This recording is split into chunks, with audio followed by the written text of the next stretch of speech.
Hey guys, welcome back to the channel. This new video I have for you tonight is about a situation that happened 2 years ago. I had my mom come stay with me, come live with me for the time being.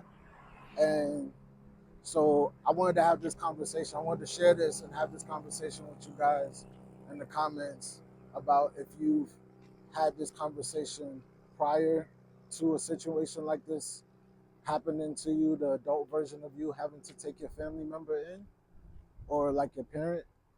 And so if you had the conversation prior, if it just happened and you had to wing it and figure it out as you go, if the conversation, um, you know, just, just different situations. So to get right into it, uh, was having my mom go on vacation. And during the start of her vacation, their plans changed. Plans changed, and long story short, she had to stay with me. So didn't plan for her to stay with me, and didn't have conversations prior to or what that would look like, what it could be like, how it's going to be, whatever boundaries are, what are your habits, what don't you eat, what do you eat. So even to this very moment, to this particular day, it's been us figuring out, us together figuring it out. And she came at a time during a very big transition for me where I was starting to get back on my feet, stemming from a couple of situations and like the pandemic and a couple of other personal situations where I had to re-up, I had to rebuild, revamp, restructure.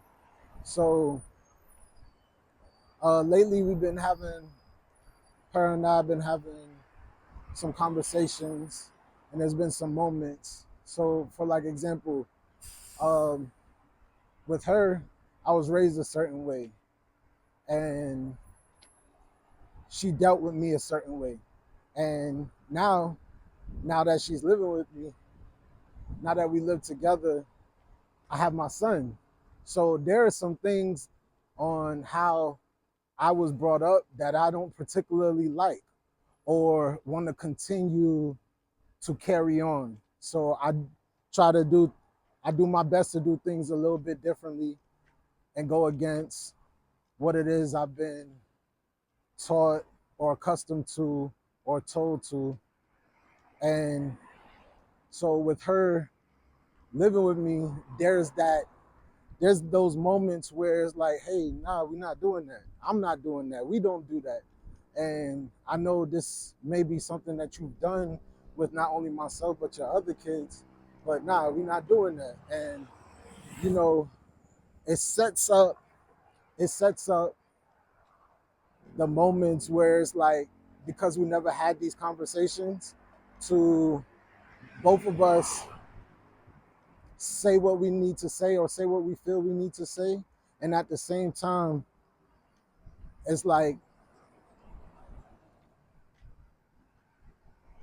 it's not in a disrespectful way, but for some of us, especially some of us West Indian, Caribbean folks, we're taught to, or we're told like, hey, this is my house.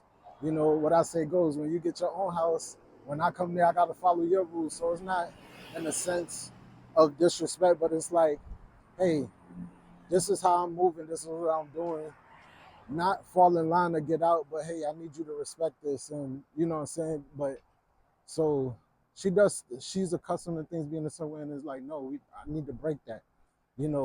That caused this for me. So I don't want that to be something my child has to experience.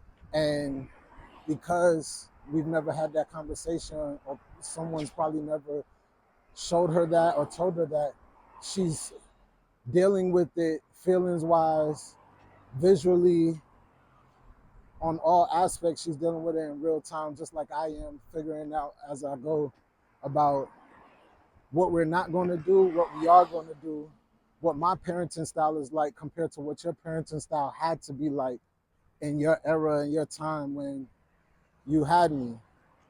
And So that's something. And then there's been things like her diet has changed. My diet has changed. My son's diet is what his diet is. Like, what we eat, what we like, so financially I never gave that any thought. And um it's had so I've been great dealing with it so far. And but it has had its moments where it's just like, yo, this is overwhelming, this is too much, especially like doing it on your own. um Well, not necessarily doing it on your own, because of course, I have to help out if need be, but for the brunt of it, it's a lot, especially when you're transitioning to building yourself back up, and it wasn't planned; it happened sporadically. So, um, if any of you have had to deal with having to take in a parent or a family member, and what adjustments have you had to make to your lifestyle, or what issues or what issues has it presented, what blessings have it also produced and created, where you and your parent or family member that you love so dearly and it showed up for you and always brought you into this world and things like that, done so much for you. What are some boundaries that you have set? What are some conversations that you never expected to have that you do have? What are what are just what are some challenges? What are some challenges? I know for me, it's been, the lack of personal space. You know, I like to, I'm accustomed when I do have my own space to, I have my moment where I just want to walk around freely. You know, what I'm saying? Come out the shower, let the air out, fall asleep in my towel, and I can't do that at this present time. So that's been challenging. Things that I like, that I'm accustomed to, not having to share as frequently, I share a lot more frequently. So, things like that, having to uh, be consistent and financially, strategically put together a budget for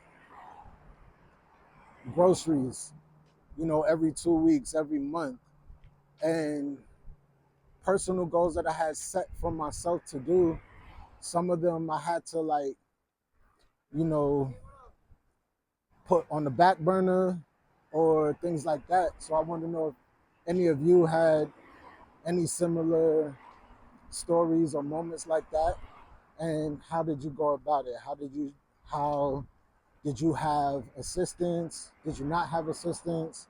Did it cause more turmoil in the household or between the family members and yourself?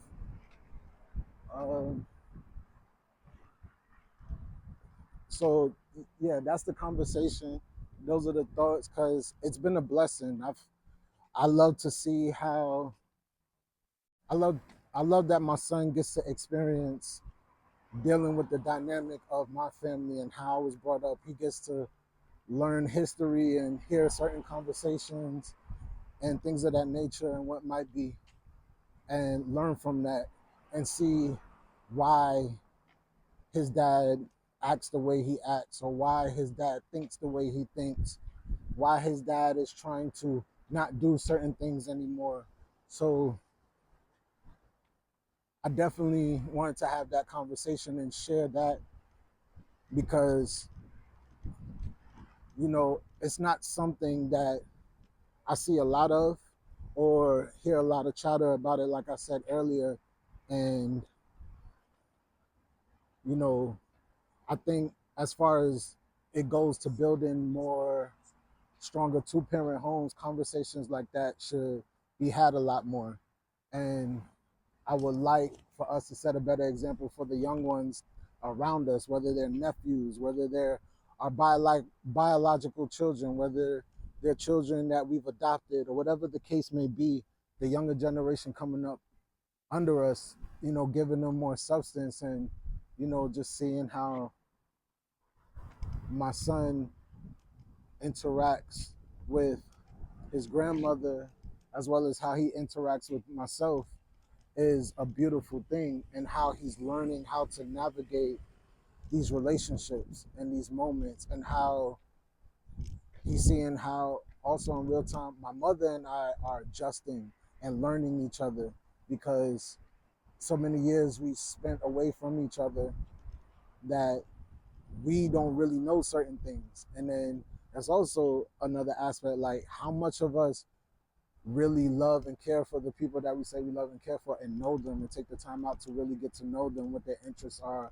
what their habits are, and you know, showing up for them to be like, hey, like this is this behavior, or you know, how you this behavior might be detrimental to not only yourself but the ones that you say you care about and you're here to support and represent.